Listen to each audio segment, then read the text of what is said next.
নতুন বছরকে স্বাগত জানাতে দার্জিলিংয়ে পর্যটকদের ভিড় একদিকে যেমন বিভিন্ন ভিউ পয়েন্টে ভিড় রয়েছে পর্যটকদের, তেমনই ভিড় রয়েছে দার্জিলিংয়ের চিড়িয়াখানায়। ইতিমধ্যে দার্জিলিং চিড়িয়াখানার পক্ষ থেকে একটি নতুন সাদা বাঘ আনা হয়েছে পর্যটকদের মধ্যে।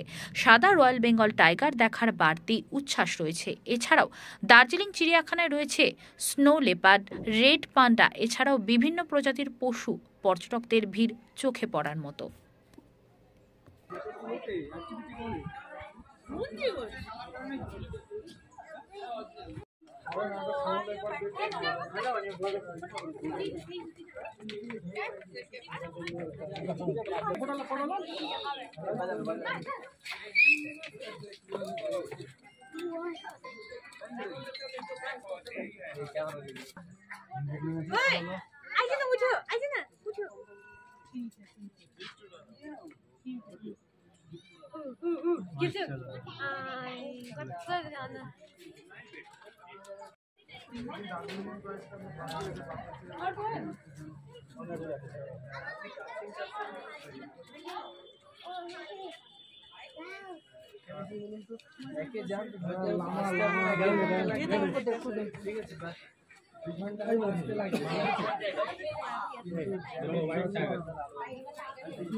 यहाँ पर कुछ है भैया